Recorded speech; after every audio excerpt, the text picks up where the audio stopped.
following podcast is brought to you exclusively by the Rad Rob Radio Network. This is PBA champion Kyle Troop. Hey y'all, Jacob Ledrup here. Jeff Riggles here from 11thframe.com. Hey guys, Chuck Ritchie here, formerly of Bowl TV. Hey guys, this is Ryan Schaefer of track staff at Valley Bowling Center in Waverly, New York. And you're listening to Straight Up 5 with Johnny Petraglia Jr. Yo, the boys from Straight Up 5, Rad Rob, Dr Ocho, and of course JP Jr. As you know, JP Jr. used to be introduced as the sexiest man in bowling and now the world. But he doesn't have the best hair in the world. I do. Sorry, bud, but you know the deal. Pick it out. Fear the fro, baby. Welcome to Straight Up 5 with Johnny Petraglia Jr. A hard-hitting, in-depth, cutting-edge look into the world of bowling. This podcast will not only cover all things bowling, but will also give you a raw look into real-life issues. You'll get unfettered access into the mind of one of the most gifted bowlers of this or any other generation. Strike, and they claim it. Somebody does it! So without further ado, let's introduce you to the hosts of the show. Rad Rob, Rob Francois. Rad Rob, Rob Francois. Dr Ocho. Dr Ocho. And the incomparable Johnny Petraglia Jr. Johnny Petraglia Jr. Hey guys, welcome back to Straight Up 5 with Johnny Petraglia Jr. I am your host, Rad Rob, Rob Francois. I'm just taking a victory lap. I'm just taking a victory lap. Just give it to me once. Just one time. Just a tip. Just to see how it feels. This is episode number 135. We're going to be talking about the dismissal of the PBA Elite League. Tim Mack gave a heartfelt goodbye and a thank you to Tom Clark for all the years he was able to bowl in that league. We'll hear from Bayside Bowl about it. What else we got in the docket? We got the just in correlation with that, the 2025 PBA schedule has been released. Crambone, what's going on, brother? All right, enough hijinks. Yes, we can have it. We can have this is what it's America. What's going on? Bowling with Diallo. What's up? What's up? What's up? Not a fan of the Elite League? Well, then you're happy then. They say Crambone is in the house. What's going on, everybody? Let's introduce my first co-host. Oh, hold on. I forgot to do my little... Got too excited. He is the man with the golden mask. He is the resident independent of Straight Up 5. He's also the resident doctor of Straight Up 5. Mo, what's going on? Good evening, Moselle. Thank you for being here. Appreciate it. Very level-headed woman. Where was I? Oh yeah, fucking Ocho. I mean, I'm not fucking Ocho. I mean, somebody did once at least, like 3 years ago. Email. What's going on, Emil? Bears in the house. What's going on? Did I get any Popeyes in celebration of yesterday? No, I didn't, but I should. I should actually do it. I'll just bring him in. Ocho! What's going on, brother? Your mask. Can you call Emil by his proper name? The fucking bear, one of the greatest bowlers of Emil Shamazel, Haas Trevor Incorporated. You fucking worm! I still can't get Hagen, Haugen, Hergen. Yeah, no shit. Yeah, no. No wonder why we even have a show anymore. For cripe's sakes, my guy lost, so I'm in a bad mood. Your guy, actually, your whole team lost last week. So nope. Adam Kokesh, I'll write him in again in 4 years when he abolishes the Federal Reserve and our dollars look like this once again. Make the dollar bill great again. I wish I looked like you.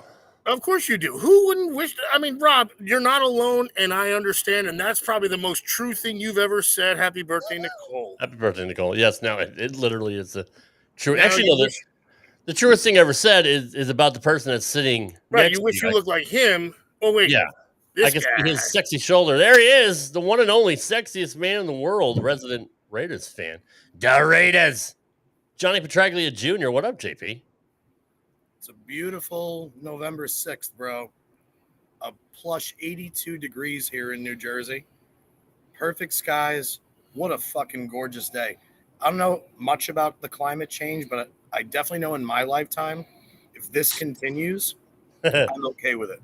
Yeah, you don't have to go back to Vegas, right? I mean, seriously, this is basically what it's like in Vegas, minus they're actually having shitty weather. I talked to Dizzy Stunts last night, and she told me that it's been hot one day, cold one day. Meanwhile, we've got 70, 80 every single day here, and hell yeah.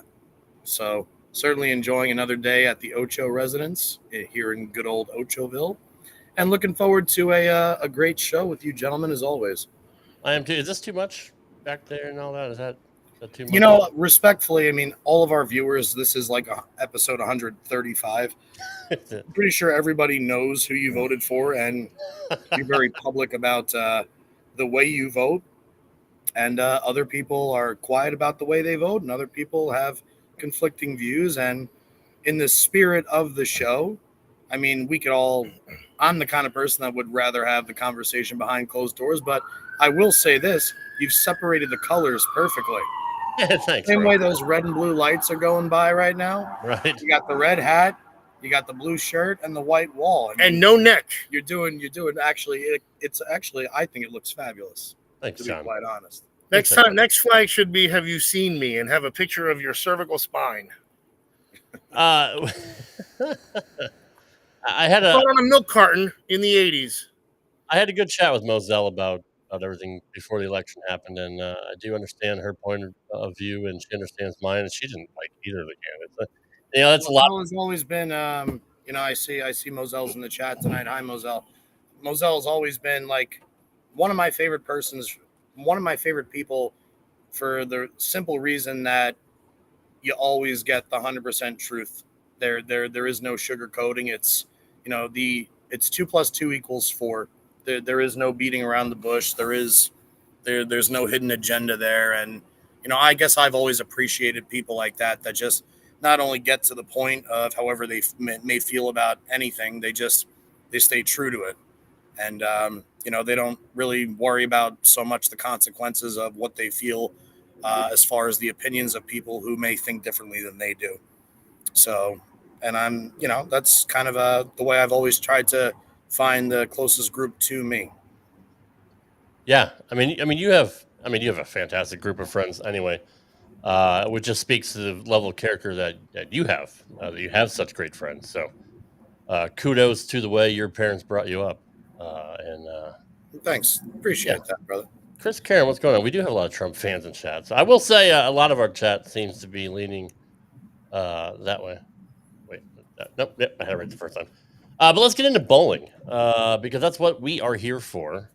Nico wants to know how Ocho's league is going, but Ocho bounced. So I'm domesticated. Hang on, I'll be right there. He does have a that one time he did make love. He does have that responsibility that came one for one, baby. That came along with it. So yeah, we'll let him tend to that momentarily while I just shoot it with you here. But so obviously we were supposed to have Boog Kroll on tonight. Obviously the PBA Tour season starts second week of January, so we're only a couple months away. Once we get through Thanksgiving and Christmas, it's basically bowling season again, at least for the PBA Tour itself. But obviously I had to contact my best friend in the entire world, Stephanie Sheridan, and ask her, actually she asked me, so what are you going to talk about tonight? And I said, well, now that Boog can make it, and which, by the way, Boog, we hope everything's okay with your family, sending prayers, sympathies, whatever's going on. Not going to air any laundry here, but hopefully everything is okay. And obviously Boog has been on our show twice. If he's not here, that we have to pray that everything is okay. Yes, sir. But the truth of the matter is Stephanie asked me what we should talk about, and I asked her for her opinion, and the first thing she said was the PBA League, and the first thing that I wanted to go over with was, Rob, I actually sent you what Stephanie sent to me that Charlie Mitchell posted. If you can either read it or throw it up there for the viewers to see, that'd be great. There you go.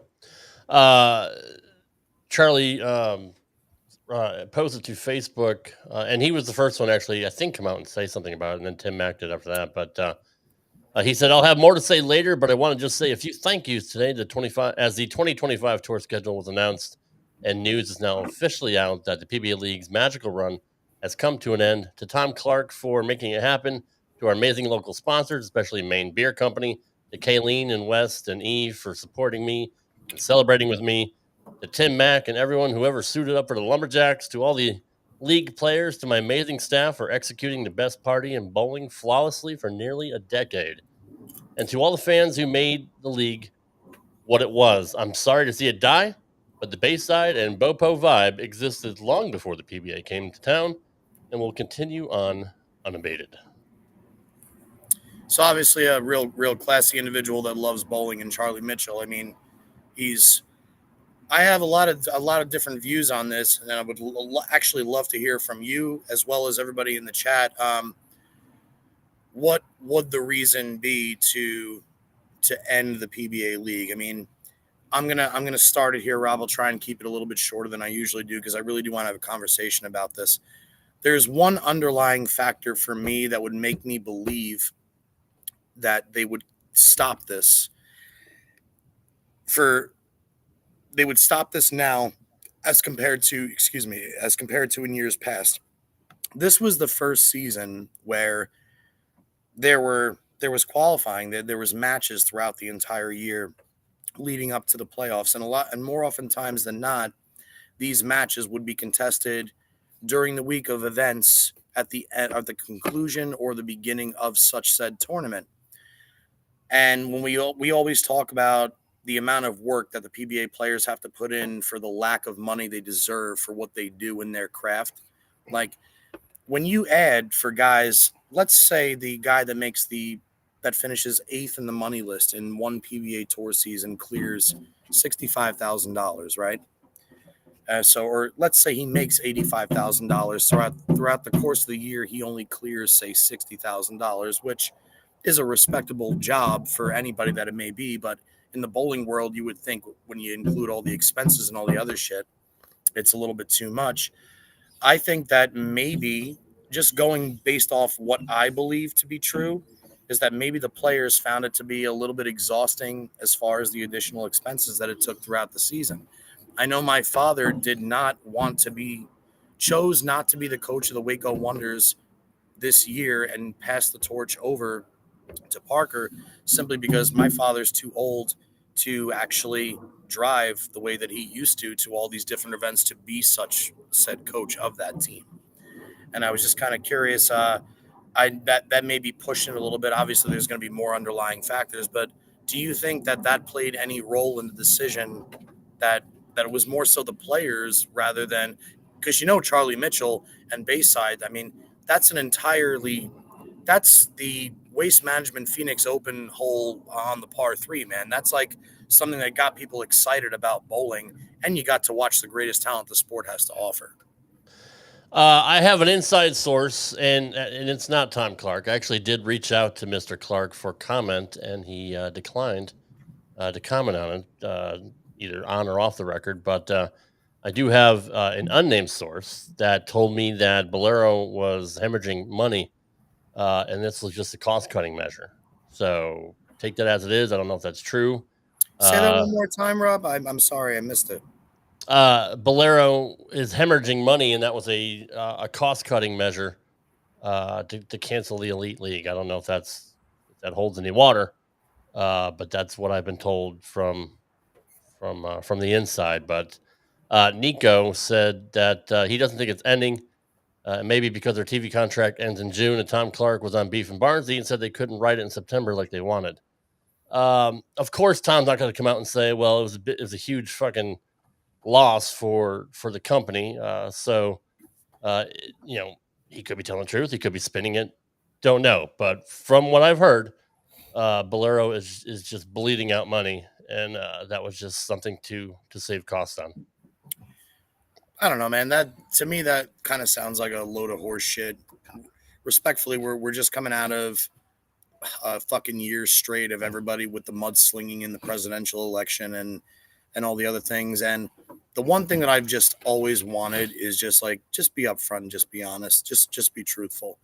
Bolero went out and bought basically all of the Brunswick bowling centers as our generation knows them and converted them into fun fest entertainment centers. They converted them into boutiques. They made it more a place to go hang out, mingle with friends, have corporate events, have kids parties. They push the pro shops into the corner, regardless of how prestigious the pro shop operator may be. They decided to opt in a different direction other than the history of the centers. And I'm using Carolier as a prime example here. Sure.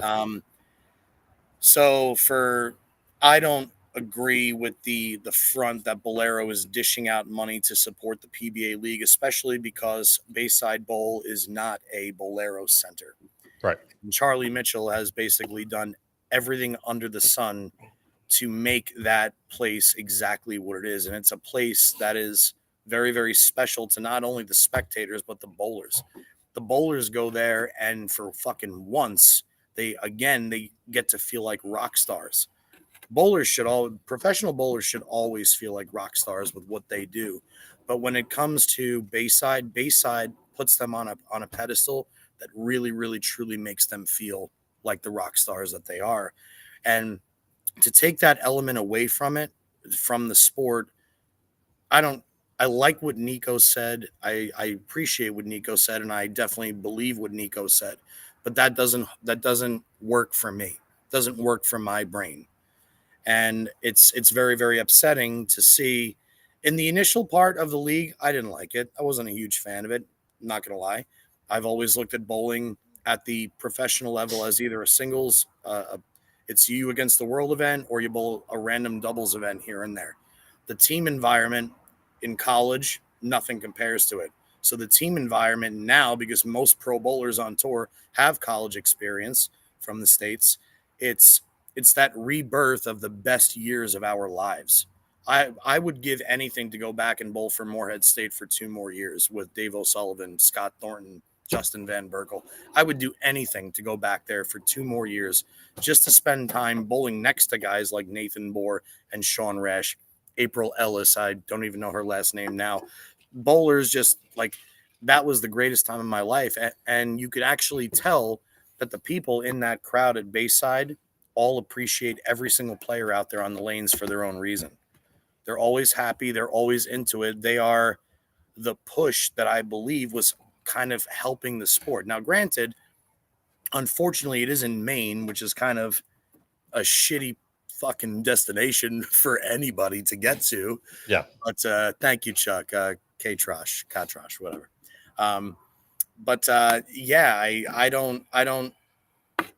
I really hope that I'm wrong when I say that the players didn't get together and say, look, it's only X amount of money if you win. You have to do all this extra bowling on top of your pro-ams, on top of your practice, on top of getting your bowling balls drilled, your qualifying, your match play, your TV show, your prep, your hotel arrangements, all the other shit. I think that maybe it very, very well could have been like them saying, look, just have the event at Bayside. Don't add the extra side action throughout the year to make it there. And I could be 100% wrong. Again, I'm out of the PBA loop 100%. You guys know I'm into weightlifting now. I bowl my league 2 nights a week, and that's it when it comes to bowling. But I don't know. I was just very, very upset to hear it, because now I have an even deeper emotional connection with it between Parker and Dad and the Wonders, and obviously Sure. Ryan Simonelli, my old roommate. But not to mention all the storylines that coexist there too, like Wes Malott, one of the greatest bowlers of the 2000s. I mean, like, watching his history there, watching what he did there, and like, it's all over now. I don't know. I'm Kind of erases it a little bit. I'm almost. starting to spit shit, but you kind of know how I feel about it. Let's see what Brian has to say here. Brian Gaskell says, let's assume for a moment that Bolero is bleeding out money. How does eliminating entry fees for standard events help that? Yeah, how does that actually? That's kind of what I was. He hit. The Yeah, nail on the right, head. right. He was saying like That's exactly what I was just saying. It's indirectly what I was just saying. You were calling it a bogus excuse for what it was. Exactly. Actually, Exactly. Right. Moselle says, curious, do we think the shareholder is now becoming more important than the bowler?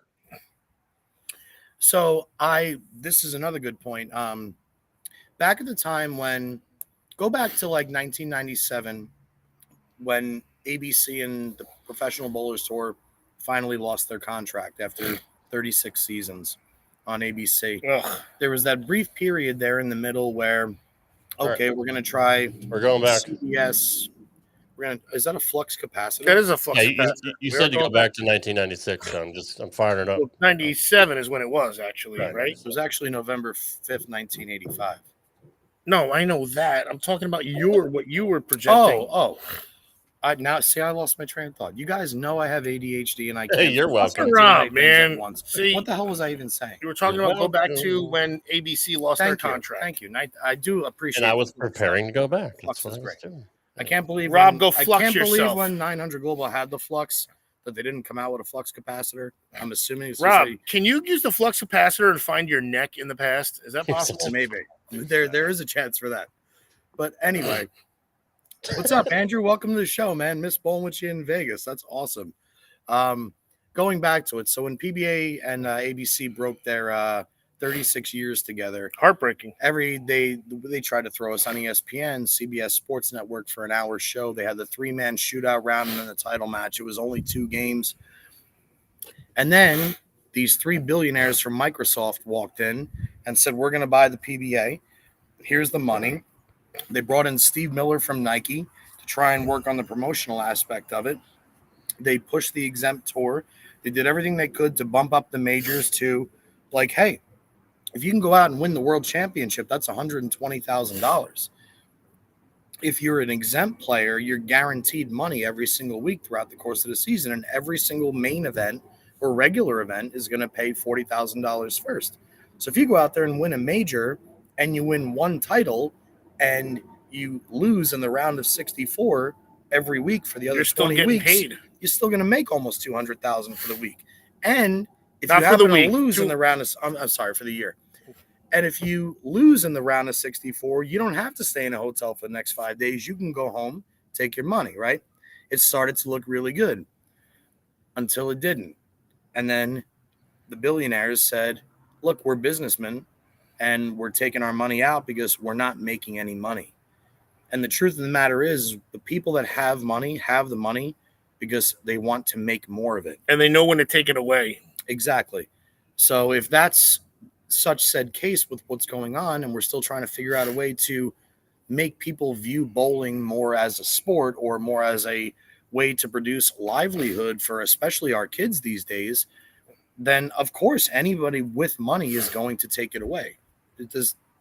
It's funny that, like, I don't want to say funny. I knew the history of it, but I didn't know it to that detail. So I'm almost like, wow, I mean, I don't know who it falls on. The bowlers had their chance to do it, but maybe they weren't given enough of a chance. But also, I mean, like, the guys are it's an investment. If you see a stock's plummeting, you're just going to pull your money out.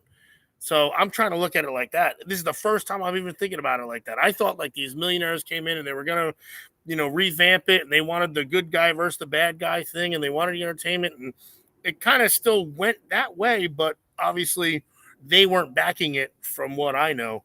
When did they bail out, actually? Well, hang on. I don't want to say bail out, but go ahead. No. Well, 2 quick things here. Nico, I did say that. So 97, they broke, yes, no, he totally did too. They broke ABC. They tried CBS. They tried the hour shows. And then Chris Peters and the 2 other Microsoft billionaires popped in. And then the exempt tour started in the early 2000s.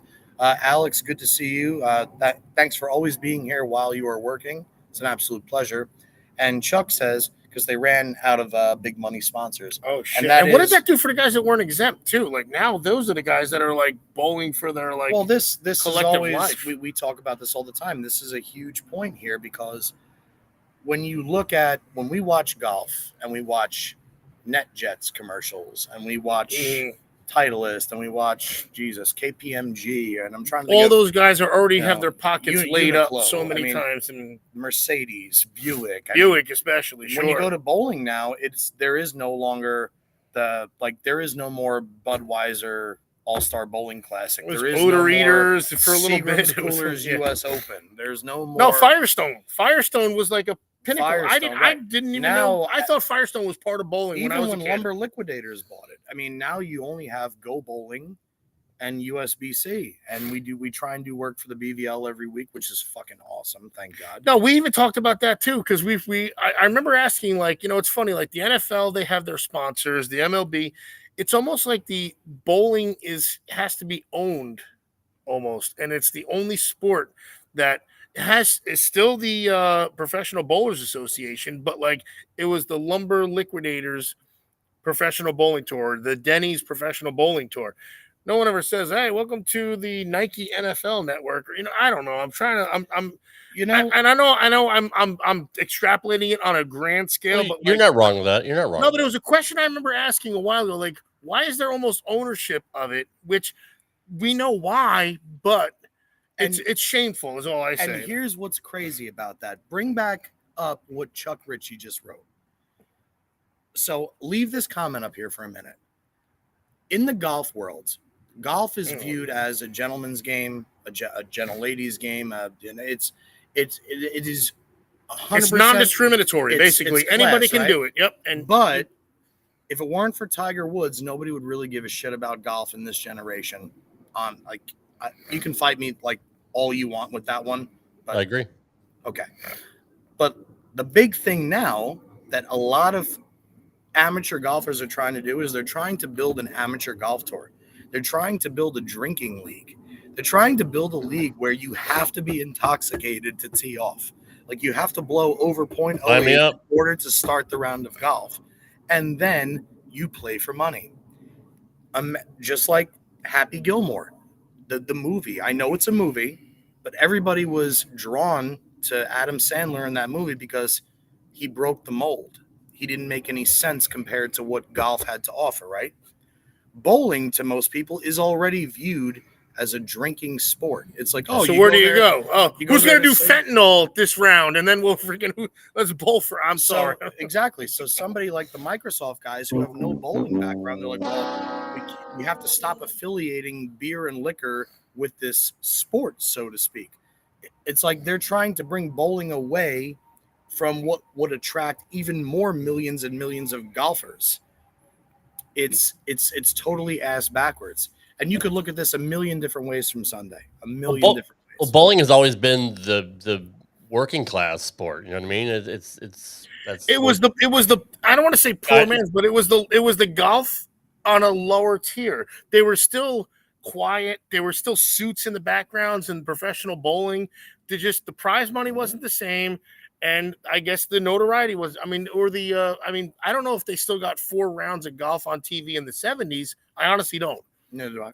But when it comes to leagues, though, Och, it's the blue collar. It's the working man. It's true. It's the guy that comes home from busting his ass and he's like, I can't wait to go bowling. It's Fred Flintstone.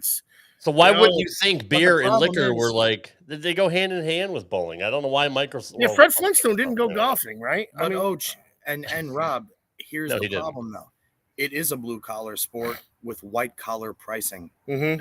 If you are That's not, just it. If you're not a staffer or you don't know somebody in this industry, just think about this for a second. You walk into, I'm going to use Chris Fisher at Majestic Lane. So it's a beautiful pro shop where I bowl on Tuesday nights. A new bowler comes in, he uses a house ball a few times, he's using house shoes. He walks into a pro shop. The first stage that any good pro shop operator would do is measure his hand, either give him if he wants to go straight to fingertip, fine, no thumb, fine, conventional, fine, generic pair of $50 Dexter Rickeys, whatever it may be. So they'll start there, then they'll go out there and they'll bowl their first 200 game by themselves on a Sunday afternoon, right? What's the next thing they have to do? Now they got to get shoes with interchangeable soles. Now they're going to get a strike ball and a spare ball, change their grip, go to fingertip exclusively, and now they need a 2-ball roller or a 2-ball tote bag. So just right there between stage 1 and stage 2, it's $1,000. Now they want to join a league. Okay, now you have to join a league. It's going to cost you $1,000 this year to bowl the league, and if you win the league, your team wins $5,000. So you're going to win 4 times your money. But in order to do that, you're going to need a ball that hooks here, a ball that hooks here, and a ball that goes straight. And now you're going to need a 3-ball bag. right? You're going to need a chamois. You're going to need a rosin bag. You're going to need this. You're going to need that, blah, blah, blah, blah, blah, blah. Same thing in golf, right? The problem here is in golf, you can buy a driver in January of 2024 and use it in 2028. In bowling, if you buy a Roto Grip Attention Star on July 1st, on August 1st, there's 8 more balls from just that brand that's available. Just that. But can you use it? And the amount of money that has to be spent is so over the top for the generic bowler. And then eventually, hopefully, you find somebody that can either give you a discount on drilling, which now we know drilling a bowling ball is $80 soft, no matter where you go. You do just that. Then maybe you find somebody that gives you a free ball here and there. You hook up with a ball rep that does this for you. Next thing you know, okay, now at least you get your equipment for free. You still got to pay for your expenses and all this other shit if you want to start bowling regionals, even Dougie Vision, even Dougie's events. Like, if you don't have the balls to go spend an extra $300 on a Saturday, I mean, a lot of people, that's a third of their paycheck, quarter of their paycheck. It's a very aggressive, expensive sport with not enough return. And it really that's goes, the most really factual statement this podcast has ever had, right? And there. it really goes to show how loyal bowlers are to bowling. And that's what Belmo said. And they'll still pay. But let me ask you this. So, okay, because it's funny you say that. I went to the bowling alley for my birthday, I think when I was 7, and I thought it was really cool. My mother didn't take me to the driving range, so, like, there's a big difference with, like, okay, you start bowling, you bowl good, you want to get a pair of shoes, you want to get the bowling ball, but the driving range guy isn't looking at you trying to sell you a bag of goods. Not that the pro shop guy is. So there's a difference in startup, because I feel like golf has an instant somebody is infiltrating you to say play golf, whereas bowling is almost self-influenced. Am I sounding a little right or no? I mean, someone tell me if I'm wrong. No, it's because I'm not going to the driving range as a kid and just starting to hit 5 irons and going, oh, right, I'm so great. The golf range is like, oh, what we should do is fit you for this. I mean, because the golf range isn't even enjoyment. The bowling alley was enjoyment. I think as far as athletics goes, anytime you eclipse a previous record in your own brain, something happens to you, whether it's endorphins, whether it's dopamine, whether it's the belief in your own brain that you can do something more. It's when I used to go to the driving range, I remembered like the first time that I would hit my dad's 7-wood, a Callaway. It was called a Heavenwood. And I hit it further than my own driver at that time. I couldn't even believe I made contact.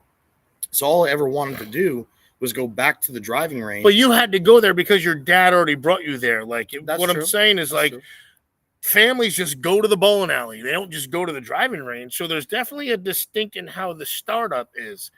And is it, I don't want to say it, but it's not taking advantage. But this just goes back to my point about, like, when you play sports, it's like you run out of sports to play. Maybe you're not good. And then you go bowling on a whim and you are good at it.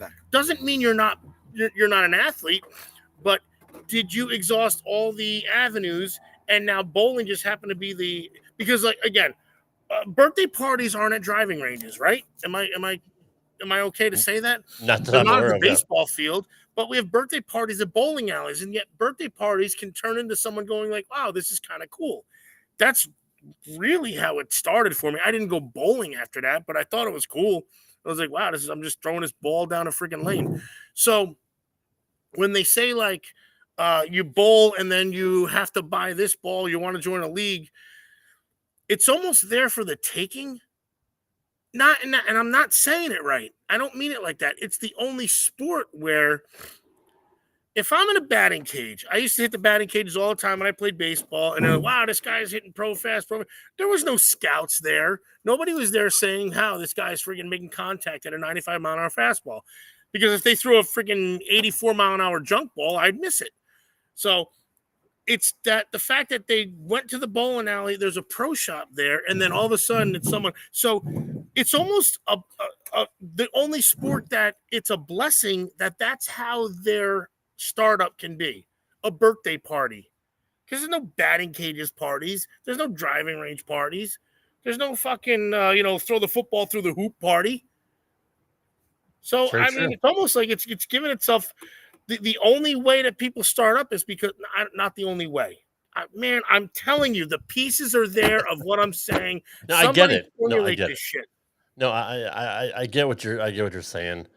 And it's like, and if that turns into the guy bought a bowling ball, then you created a bowler. He may not be very good, but he's going to spend the next 30 years meeting some awesome dudes, and it doesn't help the sport. I understand that. Let's just say that bowling is more of a family-oriented sport. The families don't go out to the course unless you're the Petraglia family and shoot 9 or whatever. But I mean, overall, you're not going to go to the driving range or the course as a family and play golf. You're more likely to do that in bowling. Is that kind of what you're trying to say? It's more accessible to the only sport that you can do, It's and then viewed more as a recreational activity than a sport. which is true. That's I was trying to give it levity. We are.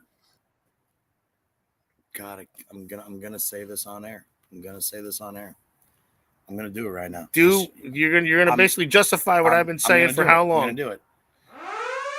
The person that won the presidency compared to the person that didn't.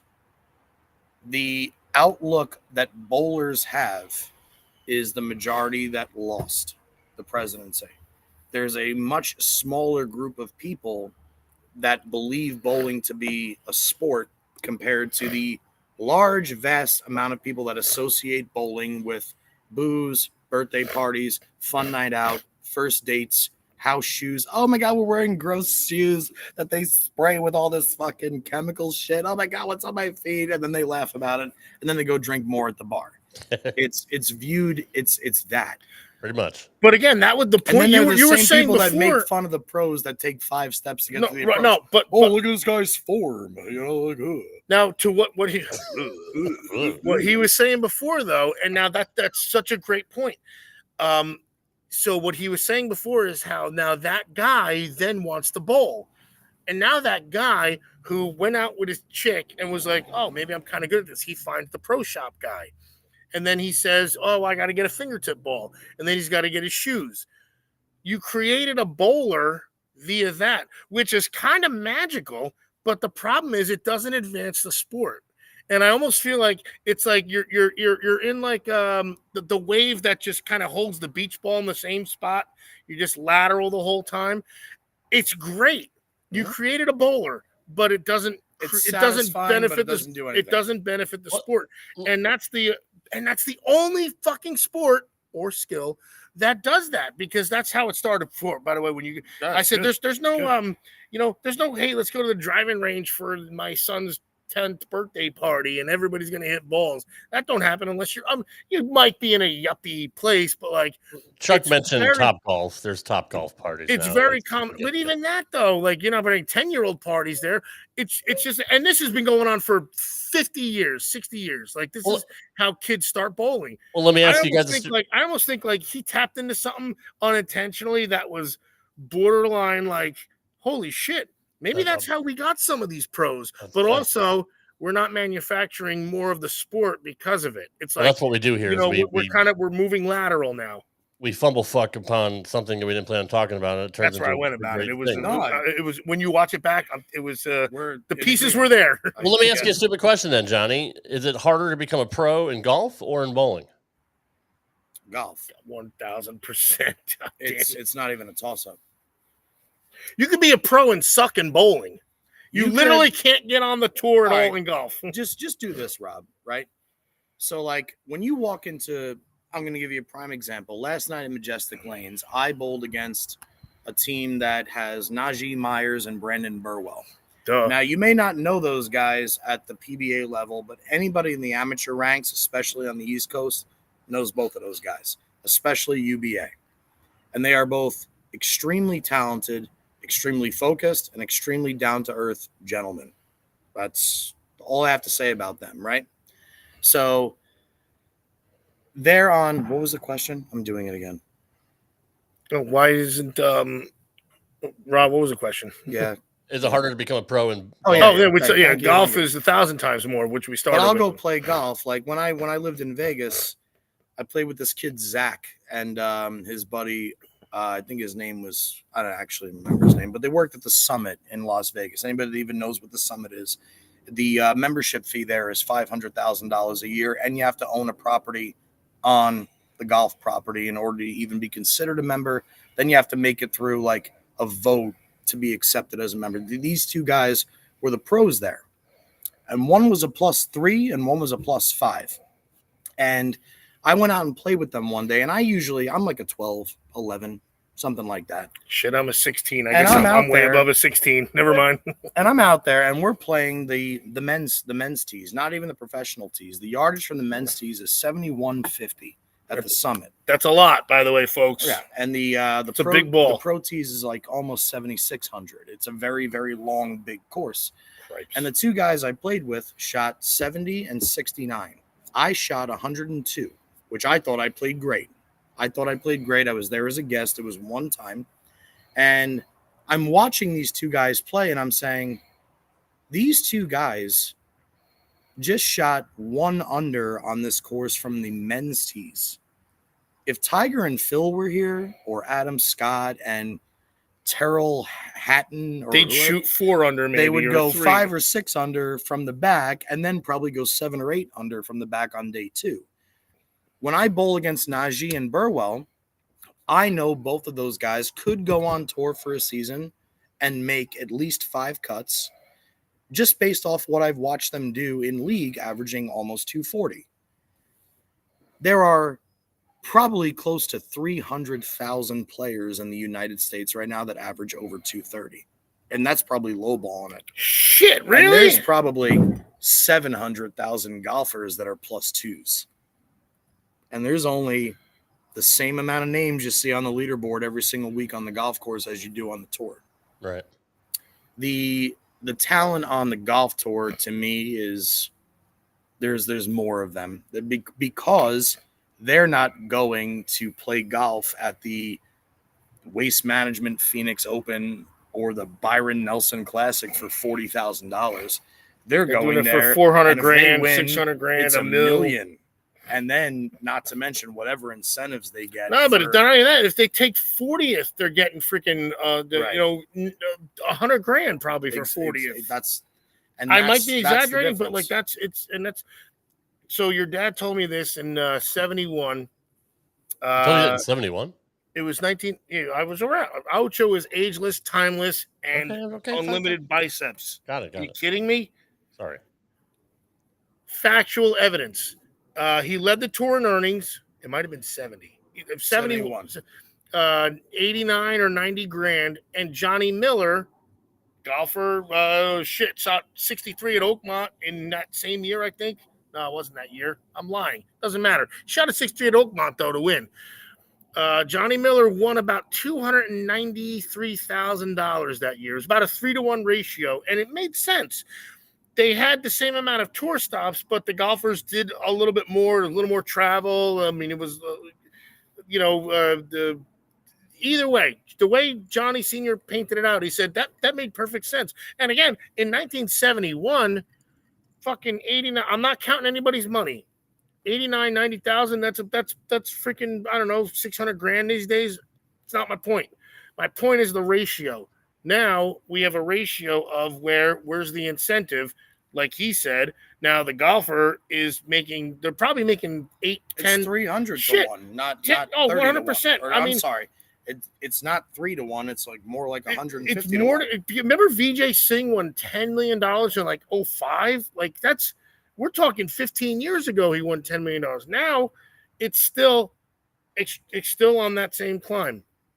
Shockingly, again, they're developing people somehow, whether it's a yuppity, freaking white class, or freaking stupid, in non-inclusive sport, but they're still making the same players and they're still making the same money, and for some reason, it hasn't trickled down the other way. Let me get to what there. Personally, I would like to watch an all lefty tournament on the 40-foot flat U.S. Open pattern.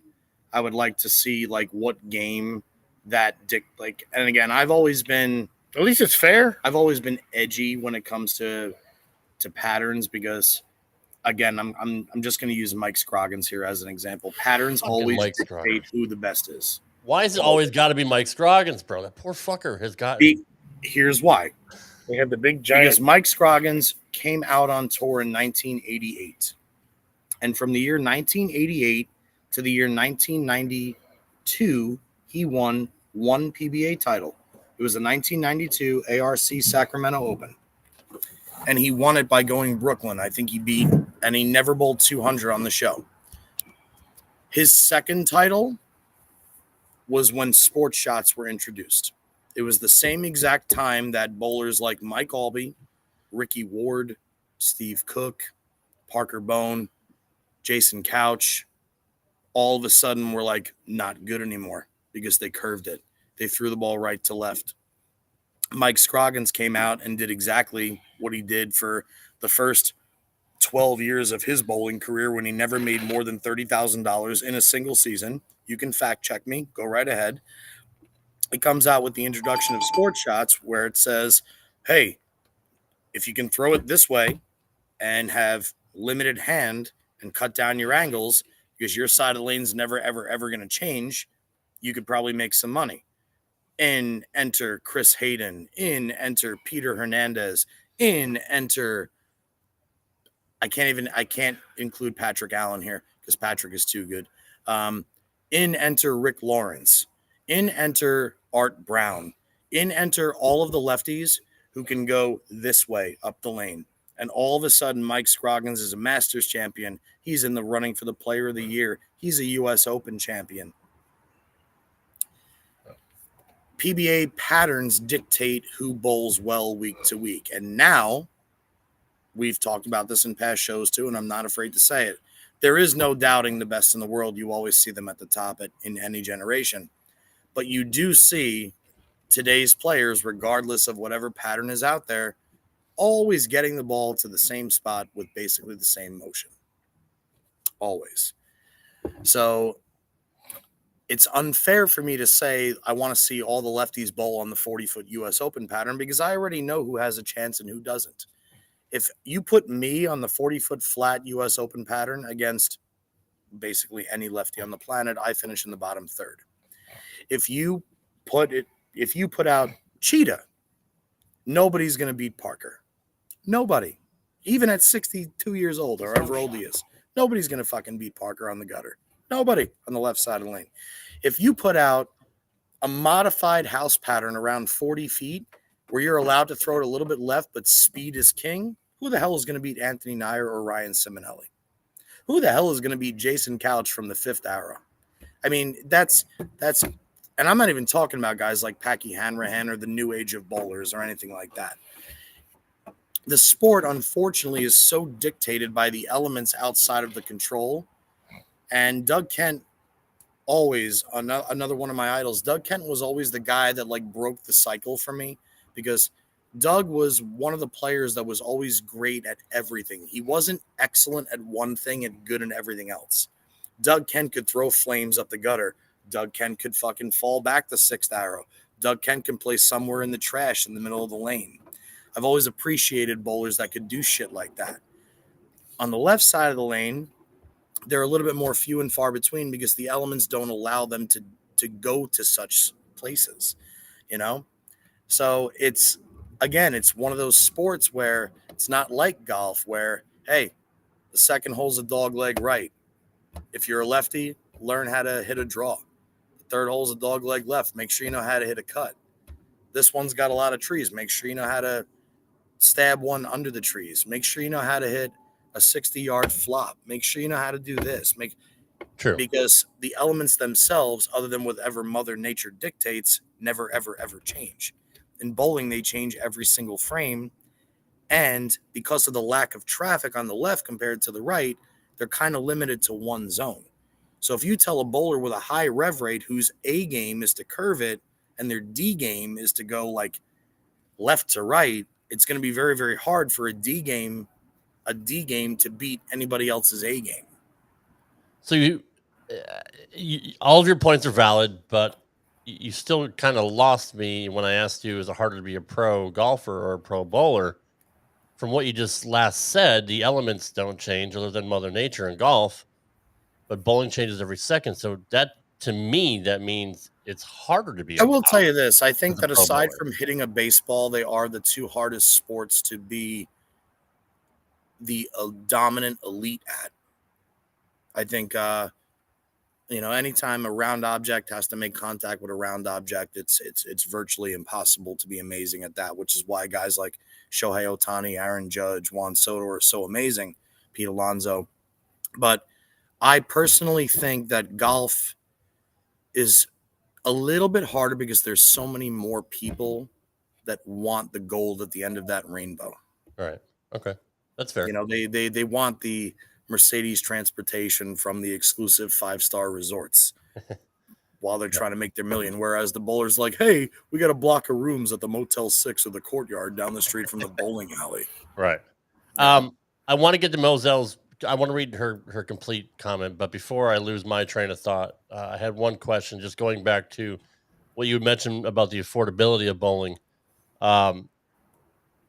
with the change most likely going to string pins, which we're being told will cut costs dramatically. Do you think the owners will drop the prices and make it more affordable for your family to go out and bowl? Or are they going to just suck up the profits? It's a great business question. I think it's dependent on the center. I would like to think that the mom and pop centers, if they're saving, this is a double-edged sword again, Rob, because you're eliminating, I'm assuming you're not going to have to pay a head mechanic, what you would normally have to pay him to run, say, a GSX, a GS90, an A2, Sure. AMF 8260 or whatever the number is.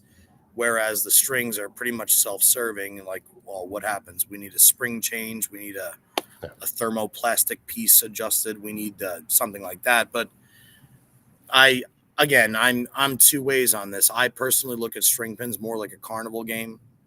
I think it actually dummies down the sport. But in the same respect, if it's gonna keep bowling alleys, especially privately owned family business bowling centers, open longer, then I'm all for it. I'm all about evolution. I don't want to ever be the guy that says, well, in my day, we had this, we had this, we had that. Well, Parker put that great last week because, I mean, he's seen it all, done it all, right? Like, that's why he did the rev rates. He saw that he had to get ahead of the curve. So, I mean, he understands that we have to evolve. Yeah, you have to. It's literally every individual's choice. You evolve or die. Yeah. That was when Brunswick came out with the Quantums in 1995, and they put them on the shelf for $249.99. Everybody thought they were nuts. And truth be told, shit, $249 when I was 11 years old, walking in the pro shop, I looked at like, whoa, I don't know if I'm ever going to have that kind of money for a bowling ball, nonetheless. Oh, but it comes with a velvet sack inside the box. It's so soft. It's this, it's that. But their slogan was evolve or die. That was the slogan for the time of the Danger Zone, the Forest Green Quantum, the Violet Quantum, and people bought them, and people won with them on tour, and bowlers were paid a lot of money to throw them. They had true belief in their product, and at that time, the product was so far advanced compared to everything else. I mean, up until that point, you had the Cuda C, you had the Piranha, you had the Power Torque, you had bowling balls. Like, there was only select bowl, the Critical Mass, the Code Red. You only had specific bowling balls that people threw. Teal Rhino Pro, Purple Rhino Pro. And that kind of changed the game a little bit in the resin era since the Excalibur hit the scene in 92 when Mark McDowell made the show with the AC Delco. So again, the scary part about it is now in this day and age, when you walk in, you want to buy, I mentioned the Attention Star earlier, and any regular bowling alley, that ball's $1.99 on the wall. Right. That may include the drilling, but not the grips and the interchangeable thumb if you use it, plus the extra thumbs you have to make. You're looking at a $350 investment. Just for one shot, for one particular look. Sometimes, I mean, it could be as high as $350, depending on how many additional thumbs you need, if you do thumb molds, if you need an extra set of grips, if you want your pap measured, you want to find your valve, anything along those lines.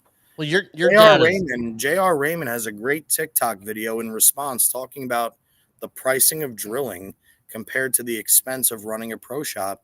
And he's always transparent. He's always right to the chase. And I thought he made a great point on TikTok when he presented that video and why he charges what he charges. Your dad's been heavily involved, obviously, since the beginnings of Brunswick, and I'd like to pick his brain about this at some point, and maybe you could answer for him based on your knowledge. Why don't the manufacturers make it cheaper for the everyday guy to buy a bowling ball? There's only 3 of them, and they're constantly at war with each other, and everybody's always looking for the next best thing. Brunswick, with the 7 brands, they got to come out with approximately 10, 12 balls every few months. But since they're coming out with more, they could make each ball less. Yeah, but what if you come out with 12 balls in the month of August and 8 of them are flops? What do you do with all that? You have to at least produce all of them right in the warehouse. You have to make all of them. You get all these orders from pro shops. What do you do with all the dead inventory if 8 of them are flops? I mean, here's a prime example. One of the best balls I've seen from a brand that I am not under contract with is the Ion Pro from Storm. It's basically as good as the IQ Tour, if not better, in today's market. They came out with the Ion Max. It's a beautiful ball, but quite honestly, it's a little bit too rolly. It's a little bit too chuggy. And I don't see very many Ion Maxes anywhere right now. I, too, am not under contract with the Ion Tour, FYI. So I can say that.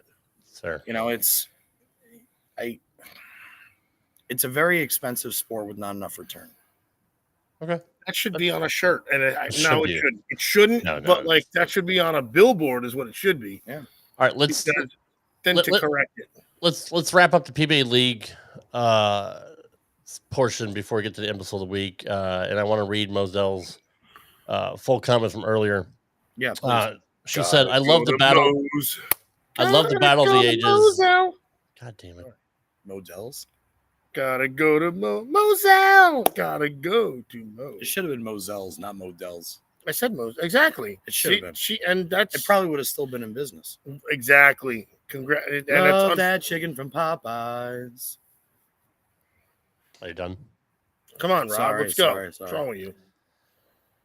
Moselle Henry says, I love the battle of the ages. That was great. What about SPI versus Moto versus BOB? What about traditional bowlers versus two-handers? What about lefties versus righties? Marketing, get ratings, get sponsors. Rad Rob, you comb the forums for content pretty religiously. How many times do you see two-handed doesn't count or lefties have it easy? Not to mention bowlers are very loyal to their brands, to which Patrick Dombrowski, our resident pro here for the show, said they are doing that now with the PBA Elite League. They're calling it the Battle of the Brands. And Mo was out of country, so she didn't realize that when the schedule got released. So I don't think very much has been spoken about this. Politics. It's the same fucking thing. It's politics, man. I didn't watch Beef and Barnsey with Tom Clark, so I don't know if he mentioned or even dove into what Battle of the Brands is going to be. But Tom and Terry Brands, the wrestling coaches from Iowa. You're such a douchebag. Real wrestling. I think it would be fun to see Team Storm against, Team Brunswick against Team. Honestly, it's when you said that, I thought that'd be the only way they could really make it when they do the league, because I don't know. You still have to have the best of the best. Are you still going to have a draft? Like who? But what is it going to do? Who's going to decide? At least it's product oriented, though. That's all. But like Ocho said earlier, but what is it going to do if it's only the bowling? Yeah, that's true. Like the other thing about it is every time you watch a golf tournament, almost every single commercial is either a sponsor for golf or a product for golf. Bowling, the only commercials we have about bowling during a bowling show is Bolero. Thank you, Giallo. If you do the Battle of the Brands and you introduce commercials for the newest ball or anything along those lines, at least now you're pushing the product. So now the people that are actually tuning in will say, let me go to motivebowling.com. Let me go to 900global.com. Let me go to deviatebowling.com. Let me actually see what's going on here. Then they look at the videos. Then they hear the pros promoting that I product. just thought of something that I cannot believe I did not bring this up. We had Parker on a couple weeks ago, and he had the most badass line in any commercial that I've ever seen.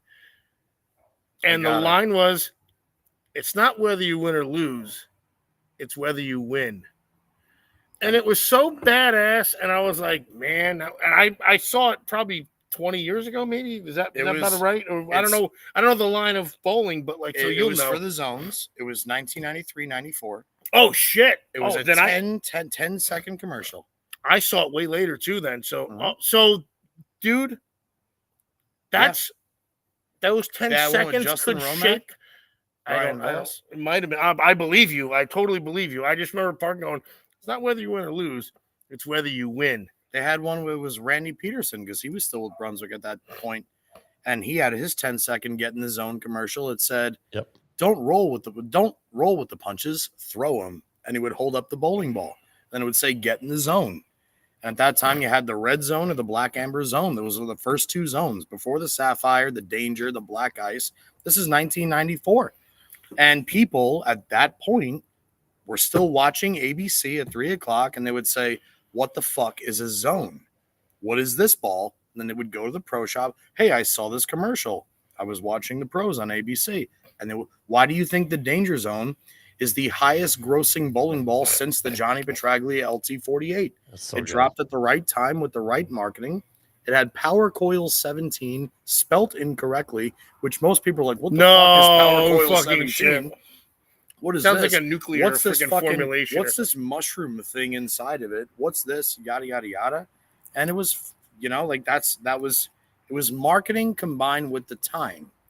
Now I almost feel like it's overload. Could you imagine walking into Dick's Sporting Goods or the PGA Tour Superstore on November 6th and like, oh, here's the brand new Ping 430 driver.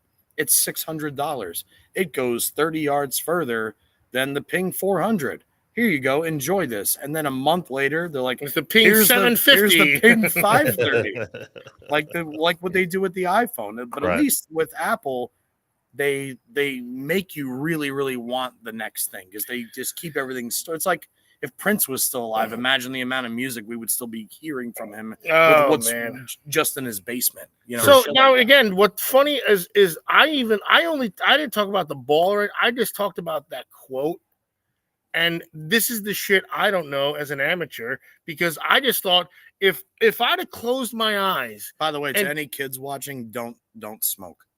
And don't listen to I'm string we're smoking doing a because podcast it's over here too. You guys can join us. There's podcasters going on. We have podcasters all around. I'm string smoking because we're outside and it's 80 degrees. Keep going. Yes. So just if you close your eyes and you heard it's not whether you win or lose, it's whether you win. It's almost like everything your parents taught you not to be. And I thought that was the most badassery thing. And I feel like they missed it because they could have done so much with that, especially with Parker, who is now about to win another 20-something. What would you say? It was 94? So he's spot on. At that time, he probably had about 10 or 11. Okay, and he's won 20-something cents on the regular tour. And then, so like, this is a guy who was and made probably 80 finals, 85. I'm not a stat guy. Like, I only know Steelers stuff. I'll fact check me on it. I'll guarantee I get it right. Bowling, this is the guy. But it's more than that. But I'm sure probably 120 got to be. Of course it is. But that one line was so brilliantly written, and I feel like it got lost. It got lost in whatever archive it is because I don't think it's ever been said. I mean, look, I bet you if you type in YouTube, it's not whether you win or lose, it's whether you win. Parker's fucking ad comes up. It should. I mean, it was a great commercial series. They were all black and white. They were quick. They were just badass. It got to the point, and it was like before pro wrestling even got to their attitude era, really. And and it's funny. It's because also Parker is also the guy who will never talk like that. But I'm sure, listen, you can't win fucking 40 titles without being able to freaking think. What did you have, 38? Well, I'll tell you what. While Rob is obviously looking for the commercial, I'm assuming he found it already. Here it comes. You're not looking. Are you looking for your neck right now, Rob? I'm looking. This is not the time. I have an app that says "Where's Rob Neck," and we're gonna put it out to everybody on our app. I'll tell you What's the exact quote again? It's not whether you win or lose; it's whether you win. And then type in Parker Bowen after that. Or of course. But while you're looking for it, one of the stories that I remember distinctly, based off what you just said, is there was a tournament. I don't remember when it was, but it was Earl Anthony.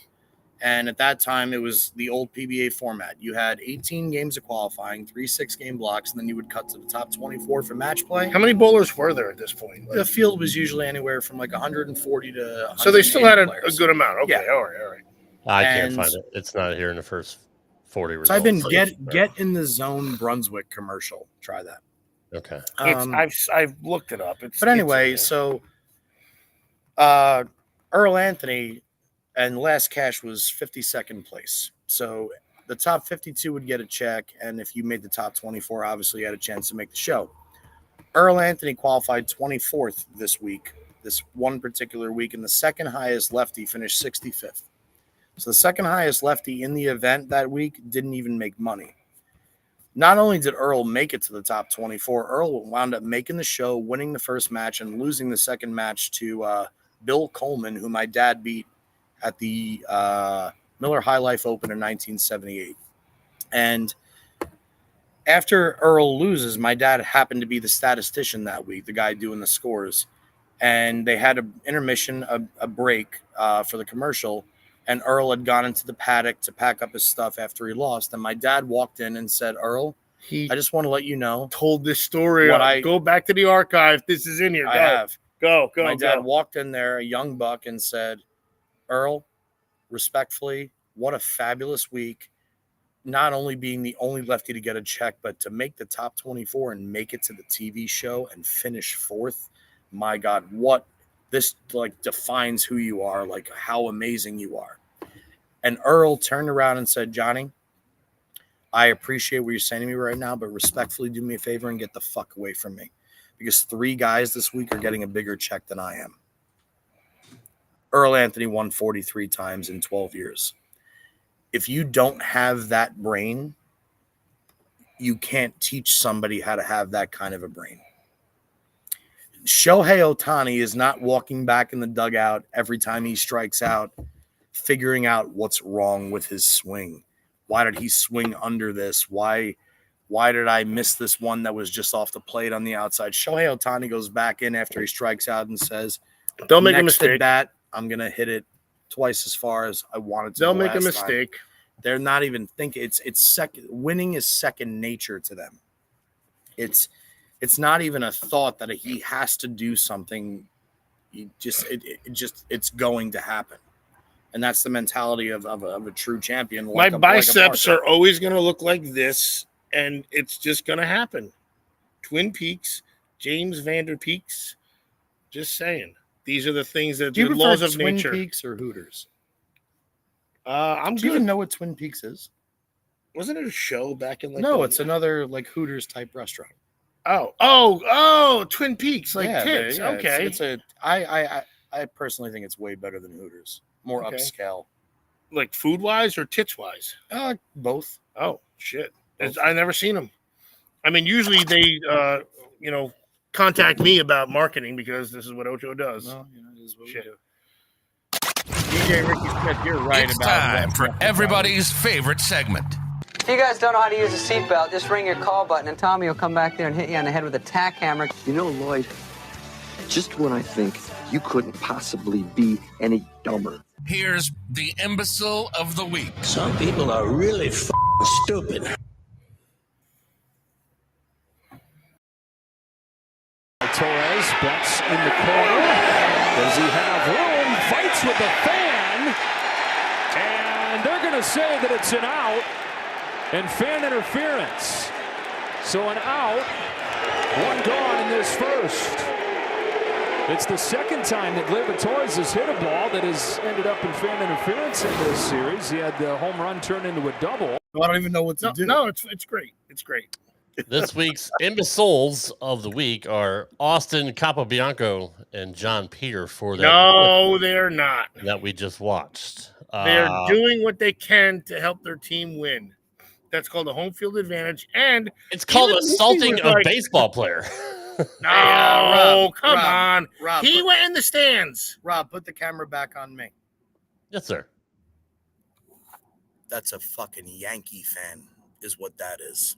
Yeah. That's why I root for the Mets. That's right. That's right. And that the Mets would have done the same thing. This guy right here. Because they're more desperate for a winner. Let me ask you a question. Right, Who do you think right is here. more likely to shoot their star quarterback? An Eagles fan or a Niners fan? All right, that's very easy. Okay. You have this plan now. A Raiders fan or an Eagles fan? It's a toss-up, right? I don't know, because now you got Raider It's a Nation with toss-up, that right? dude who's all okay. It's a toss-up, right? A Broncos fan or a Colts fan? That's an even bigger toss-up. Why? Because they're both nice states. Oh, right. Okay, I'm thinking it's even worse. Okay, I'm thinking you're thinking it worse. This guy right here said, fuck the money, fuck this. I'm going to do anything to fucking help the Yankees.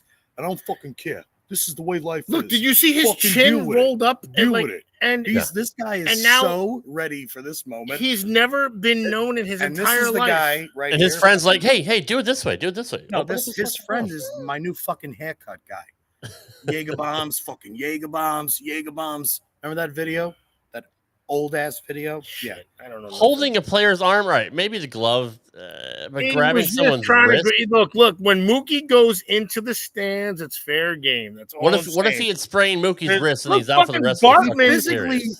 spread eagled. Bartman Mookie's got glove, freaking accosted out of reached in. freaking Chicago. Bartman didn't physically accost a player. I know, and that's wrong. So and then fucking Moises Alou was still in Bartman's head. So my point is, maybe now the Moises fans. Alou? Yeah, remember Moises Alou going into Bartman? Yeah, remember when he broke his ankle? you Like just it literally fucking like fell apart. Bartman respectfully got his dick kicked in for doing something that any of us would have fucking He's a hero. This guy said, "You know what? This I'm gonna fucking guy. He waited for the guy's also a physics major, which you guys don't know. So he knew the linear drive of when the line was in foul play. Once it was in foul play, look at go back to that. It's in foul play. Now it's his ball. And it's his glove. And fucking we pay taxes This on guy that. looks so, like he's like our I ticket cannot money. wait fucking, to eat this on the way home. Let me tell you what this. I'm shocked that it didn't turn into something funnier and like almost like this is like how pathetic these guys are. He got his 15 minutes of fame. comical. Let me tell you what this fuckstick said to ESPN and to the Times. Everything he said is proper and he's smart. I bet you. Austin Capobianco, a 38-year-old fan from Connecticut. I'm so glad I left Connecticut. Was banned from attending Game 5 in the Bronx town. for grabbing Betts' mitt and appearing to twist the player's wrist. Blah blah blah. Capobianco said, "I'm way too passionate of a fan that probably crossed the line last night. All I wanted to do was avoid that from being an out." He told ESPN that we always joke about the ball in our area. If it's in our area, we're going to D up. Someone defends, someone knocks the ball. We talk about it. We're willing to do this. This is their life's work. They've been planning this for like 50 years, 38 years, actually. He said, I know when I'm in the wrong. And as soon as I did it, I was like, boys, I'm out of here. I patrol that wall and they know it. Nobody trolls like you. Yeah. Apparently he feels like he is the sixth man that they would say in basketball. He is the how many men on the fucking field at once? Ocho, is it fucking 9? Rob, I will 8? say that was a great imbecile of the week. Thanks, bro. Actually, the close-ups were perfect too. And I am a true New York fan, so I will say this: it did crush my soul to watch the Yankees and the Mets lose to the former Brooklyn team, and also in my eyes, the best team in baseball this year. Unfortunately, but the meltdown, man, they were the best team in baseball this year. Give us Game 6. This was you preached it and lost me money because lost us money. These two assholes are what That's right. lost the series. Right. It's karma. karma for these fuckers here that are. Anyway, Yeah, karma for Mookie Betts for trying to steal a ball from a fan, an innocent fan, just trying to get his. They did argue like it's over the fucking wall. Dude, I'm telling you, I just love that he actually opened the glove and that was the best part. Like they literally smiled the whole way, like he's grabbing a fucking. Says, "Get my keys." Yeah, like when she says, "Get my keys out of my bag," I have to undo this lock. It's so tough, and my entire arm. It's so tough. My entire arm, and you're still lucky if you get it. I'm like.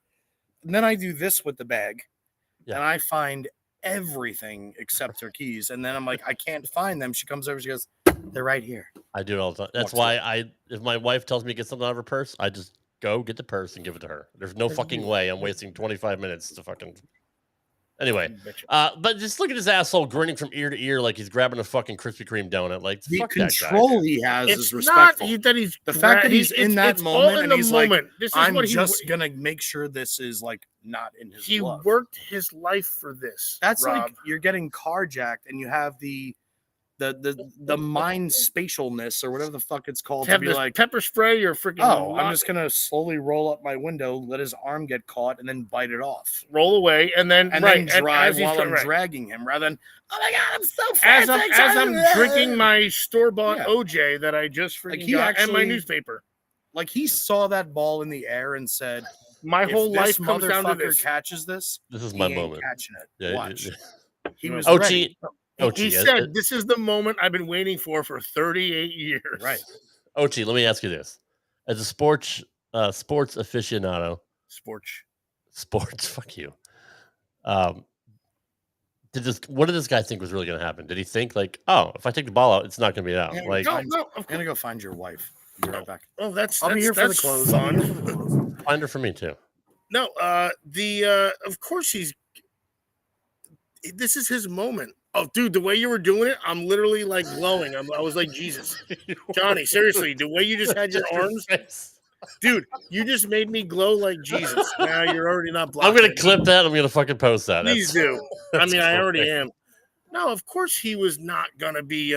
He knew this was his chance, and that's all he had to do. It was that simple. Like, did you think like I just want to be famous? Like, I just want to get my 15 minutes. He said like, this is my domain, and I'm gonna be in it. He was that fucking dumb to be like, oh. What he said he knew he was going to be wrong. Nobody knew his name until now, game friggin' 5. Well, if you believe Rob Gronkowski, he knew this guy in college. Gronk is full of shit half the time, but yeah, I doubt that they knew each other. What? Anyway, are we ending the show soon? I'm waiting for Johnny. Please. To put his beautiful face back on the camera.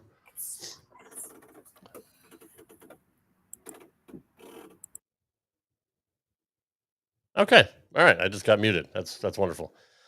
Next week, we're going to have David Bugcroll on the show, barring everything is okay with him and his family. He'll be here next week. We'll be talking about his recent wins because he's been doing very well in regionals and local tournaments and such. And we'll get his thoughts on the upcoming schedule that was released this week. So looking forward to have Boog back on the show next week for episode 136. Johnny P, any closing thoughts as we wrap it up? And you're muted.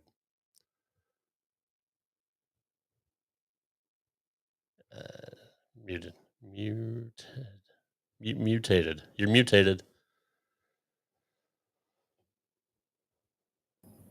There's absolutely no way I'm going to remember what I just said. I don't know. I do have a closing thought. Number one, Patrick Dombrowski, if you are still here, I have not had access to my Facebook account since October 15th. I would love to have you on the show, PD. Not only have you been a journeyman pro, you've made some TV shows. You're definitely going to be a champion here soon. Would love to have you as our next guest. So if there's any way you can either hook up with Rob, grab my phone number. I'm not going to announce it on here, but and I would just absolutely love to pick the brain of somebody who's been in the grind for as long as you. So that was one thing I wanted to say. And number two, I guess I would also like to say to all of our loyal viewers that we always have every single week that we are here, we do this for you. We certainly don't do it for any other reason. We love what we talk about. We love shooting the shit for no reason other than to just spend some time with some great people. So thank you all again for always being here. We love your input. We love, and we have so many fans all across the globe right now. Yeah, and that's very, very humbling to especially somebody like me who's literally done nothing other than share a name with one of the best that's ever played the game. So it's very, very cool to me to be able to at least share my brain, which I hope is almost expert material, the same way my dad's bowling skill is. And other than that, the only other person fucking Chuck Ritchie. Fucking Chuck, bro, you're going to make it. I promise you're going to get on the show. Fucking Chuck. Fucking Chuck. He totally, you know what? That's a good way for me to lose my train of thought. But yeah, all I was doing was basically kissing everybody's ass and telling everybody thank you so much for being here and making us smile and making us truly enjoy this life that we live. And I despise the separation of politics, but I am certainly looking forward to the next 4 years. So. That being said, we'll be back next week. Of my loved ones. So that's it. We'll be back next week with the Bookster, our first 3-time guest, David Boog Kroll, on the show next week. Hopefully PD after that, and maybe Chuck Ritchie will get on after that. We'll see. I don't know, Chuck.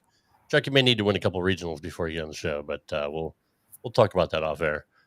Until then, guys, thanks for watching. Thanks for listening. We'll see you next week right here on another edition of Straight Up 5 with that sexy guy, Johnny Petraglia Jr. Good night, everybody. Thanks for listening to this edition of Straight Up 5 with Johnny Petraglia Jr. You can follow the show on Twitter at Straight Up 5 Pod. Follow Johnny Jr. at JPJR07. Follow Rad Rob at Rad Rob Gaming. And follow Dr. Ocho at the Dr. Ocho. Got a question for Johnny? Send your questions to straightUp5podcast@gmail.com. We'll see you next time for another edition of Straight Up 5 with Johnny Petraglia Jr. Right here on the